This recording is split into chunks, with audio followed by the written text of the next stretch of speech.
Terima kasih. Assalamualaikum warahmatullahi wabarakatuh.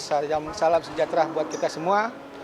Hari ini saya dari Situmorang SHMH diwakili oleh rekan-rekan saya Taufik SH ya dari kantor hukum Togar Situmorang Lavom Jakarta. Yang mana pada kesempatan hari ini kami menghadiri ya sidang di Pengadilan Negeri Jakarta Selatan dengan agenda ya tanggapan dari jaksa penuntut umum ya terkait nota pembelaan atau pledoi ya dari penasihat hukum Christopher Stefanus Budianto yang mana sudah kami sampaikan pada hari Rabu yang lalu ya, sidang yang lalu ya. Nah, ini penyampaian dari jaksa sendiri ya terkait tanggapannya mengenai pembelaan kami ya atau pledoi kami ya. Pada saat ini juga kami menyampaikan apa yang disampaikan oleh jaksa penuntut umum ini ya. Kami sangat menyayangkan ya. Karena yang disampaikan oleh jaksa penuntut umum ini ya terkait tanggapannya itu hanya yang dibahas mengenai Jessica. Sedangkan ya yang patut diingat lagi ya teman-teman semua ya rekan-rekan media yang pada saat ini hadir pada hal ya yang kita tahu ini si pelapornya siapa sih? Kan gitu. Si Septio Jatmiko Prabowo Putra ya. Berarti yang merasa dirugikan ini siapa? Si Septio Prabowo Putra ya. Namun pada tanggapan ini tidak disampaikan juga ya, tidak dijelaskan juga ya terkait si Septio ini ya, terkait dia sebagai pelapor ya. Di sini hanya terkait dia menanggapi yang kita sampaikan ya atas nota pembelaan kita ya pada Rabu yang kemarin ya mengenai saksi-saksi yang pada saat itu hadir di persidangan ya sebelumnya. Nah, ini yang disampaikan oleh jaksa penuntut umum ya. Dan juga ini kami juga sangat menyayangkan ya. Dibilangnya di sini terkait masalah perjanjian ini ya itu hanya bersifat instrumen, kan aneh ya. Sedangkan perjanjian ini kan sudah diatur di dalam KUHP sendiri, perjanjian sewa menyewa ya, di mana situ kan sudah jelas ya kalau misalkan perjanjian itu dibuat kan berarti ranahnya ke keperdataan bukan kepidanaan kan gitu. Tapi disampaikan oleh jaksa penuntut umum ini ya terkait perjanjian ini hanya sebatas instrumen, kan lucu menurut saya nih ya dari penasihat hukum Christopher Stefanus Budianto pada kesempatan sore hari ini ya. Juga mengenai nilai kerugian yang disampaikan tadi oleh jaksa penuntut umum ya. Nah, ini kami juga sayangkan kan gitu ya. Di mana pada saat sebelumnya kan ada penyampaian dari pihak sana mengenai ya total kerugian dari ya 11 unit yang disampaikan ya dari si pelapornya itu sebelumnya ya. Nah, sedangkan di sini yang disampaikan oleh jaksa penuntut umum ini hanya sebatas mobil daripada milik dari si Jessica Iskandar ya, B73DR ini ya. Nah, ini juga kami menyayangkan kan gitu ya. Padahal kan kalau memang dia menyimak daripada isi ya terkait laporan dari si Septio Jatmiko itu kan sudah disampaikan itu ya terkait di awalnya ya ada dibilang sekitar 11 unit mobil terus ada nilai kerugian di situ hampir sekitar 10 M ya. Ini kita coba sampaikan lagi ya nantinya di tanggapan kami ya terkait replik daripada jaksa penuntut umum pada kesempatan sore hari ini. Dan juga tanggapan lain yang telah disampaikan oleh jaksa penuntut umum ya terkait replik ini ya. Begitu juga dengan saksi-saksi segala macam ya yang sudah disampaikan oleh jaksa penuntut umum pada kesempatan hari ini ya. Nah, ini pun juga kami sangat sayangkan juga ya, bahwa di sini dibilang bahwa perjanjian hanya merupakan instrumen dalam perkara ini yang bukan termasuk objek perkara. Ya kan? Lah, gimana bukan jadi objek perkara? Kan jelas namanya perjanjian ya yang mengikat berarti apa jatuhnya? Objek perkara. Berarti ranahnya masuk ke keperdataan. Kok dibilang instrumen? Nah, ini kami sangat menyayangkan ya, aneh menurut kami ya terkait penyampaian jaksa penuntut umum pada kesempatan hari ini. Mungkin rekan Taufik mau sampaikan? Ya, di sini banyak sekali ketidakjelasan ya di kasus CSB ini. Dan kami yakin sesuai dengan pasal 191 ayat 1 CSB diberikan putusan bebas. Kenapa? Contoh begini. Jessica Iskandar pada saat itu dia tinggalnya di Bali. CSB ini juga tinggalnya di Bali pada saat itu. Perusahaan yang menaungi CSB ini di PT Pesona Trip Indonesia itu berlokasinya di Bali. Dan juga katanya, dugaannya dijualnya itu di Bali. Tapi pertanyaan kami sampai sekarang, kenapa ini diadili di Jakarta Selatan? Ada apa ini? Ini semua di Bali kejadiannya. Saksi-saksinya pun dari Bali banyak.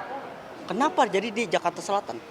Dan juga Jessica Iskandar, dia berkuar-kuar pada media, kepada kalian semua bahwa dia telah mengalami kerugian 10 miliar rupiah dan 11 unit mobil. Tetapi apa? Yang dilaporkan hanya satu mobil. BAP di kepolisian satu mobil. Dan di surat dakwaan yang dibuat oleh jaksa penuntut umum itu satu mobil juga. Yang lucunya ini, di dalam surat tuntutan yang dibacakan 20 Maret 2024 kemarin berubah kerugiannya 1 miliar 100 juta rupiah. Lah, ini kenapa? Kok bisa berubah-ubah? Yang awalnya katanya 10 miliar 11 mobil, jadi satu mobil ternyata 1 miliar 100 juta rupiah. Dan itu jawaban tadi tidak ada sama sekali menjelaskan mengenai itu. Kenapa alasan itu? Kenapa? Itu yang ketidakjelasan seperti itu.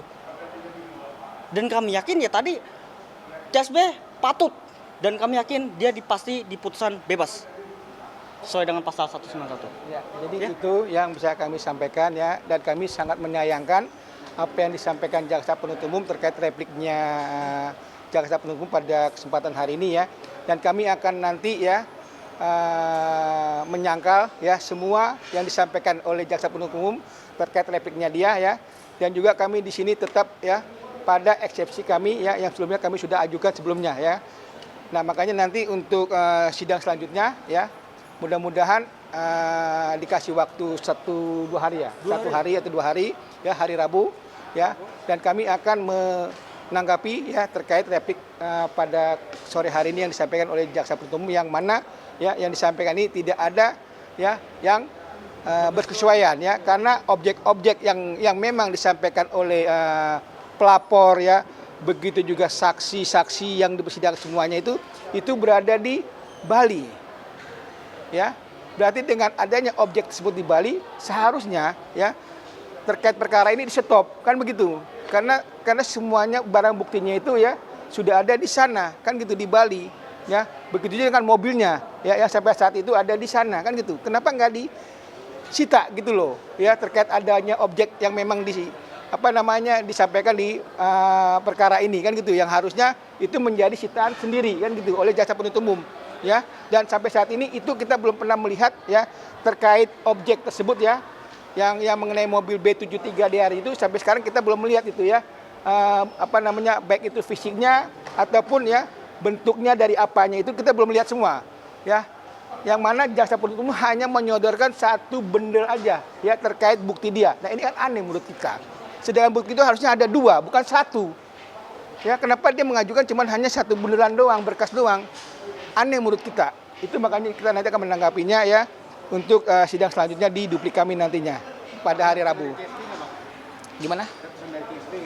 Kalau dari CSB sendiri dia menyampaikan tadi kalau memang nggak berkesesuaian ya terkait penyampaian dari jaksa penuntut umum ya mengenai repliknya, mungkin dia akan menanggapinya nantinya, kan gitu, secara tertulis juga ya untuk disampaikan pada sidang berikutnya di hari Rabu ya. Tadi penyampaian beliau ke saya sendiri.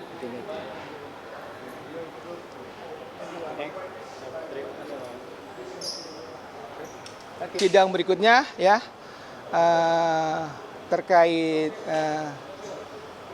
Christopher Stefanus Budianto ya, itu kemungkinan dijadwalkan hari Rabu tanggal 3 April 2024 di Pengadilan Negeri Jakarta Selatan. Dalam agenda apa?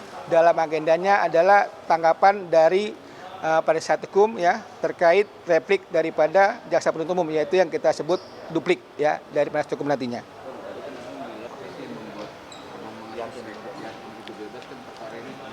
Iya, betul. Betul.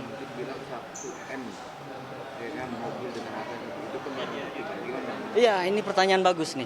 Sesuai dengan pasal 191 ayat 1 KUHP yang mana menyatakan bahwa hakim berhak untuk membebaskan terdakwa jika hakim tersebut melihat di dalam persidangan itu tidak terbukti atau tidak memiliki keyakinan terhadap kasus ini, dan dia harus memutus itu adalah bebas. Dan kita lihat tadi faktanya adalah berbeda-beda, objeknya berbeda-beda. Yang katanya di media 11 mobil, Datang ke ini penyidik BAP, terus dakwaan satu mobil. Datang lagi penuntutan ini padahal kan sama, jaksa penuntut umumnya sama dia. Lah jadi 1.100.000.000. Nggak bersesuaian, ini bingung kita. Jadi aneh menurut kita, aneh, ya. betul. Nah terus juga pada saat laporan, kejadiannya itu dilaporkan oleh Septio Jatmiko. Yang mana katanya peristiwanya itu terjadi pada 22 April 2022. Nah terus itu kan sesuai dengan BAP semua saksi menyatakan bahwa terjadinya 22 April 2024. Sama persis di persidangan 22 April 2024. Tapi apa? Di dalam dakwaan jaksa, bahkan penuntutan dan sampai sekarang dia mengatakan 20 September 2020. Loh, ini nggak sesuai nih. Nggak sesuai dengan apa yang dilaporkan, nggak sesuai dengan keterangan saksi yang datang kemarin, nggak sesuai dengan BAP yang dari kepolisian. Ini ada apa? Nah, artinya apa? Pasal 191 ayat 1 KUHP itu sudah terpenuhi untuk membebaskan terdakwa dari penjara. Itu. Saksi yang intinya meringankan abang ada nggak? Sudah lewat, itu Sudah kan lewat. tidak ada. Iya, Ini sudah kan lewat. kita kembali lagi ya terkait duplik nanti kita menanggapi daripada replik jaksa penuntut pada hari ini ya. Terkait saksi itu udah beda lagi, itu udah lewat lah, udah kita lewati itu. Nah, tapi di sini coba kita sampaikan juga ya. Kita kembali ke pasal 184 KUHP ya terkait masalah alat bukti ya. Kalau alat bukti yang disampaikan cuma satu, berarti kan bukan alat bukti. Alat bukti itu umumnya dua, ya kan, yang memang harus disampaikan. Kalau cuma satu doang berbentuk benderan atau berkas, itu bukan alat bukti namanya. Kan aneh menurut kami, makanya kami tadi rekan kami bilang ya klien kami ya minta untuk dibebaskan ya benar. Karena terkait 184 lagi ya KUHP itu ya sudah menyatakan bahwa terkait alat bukti itu harus dua minimal kan gitu. Kalau satu kan bukan alat bukti, aneh menurut kita loh.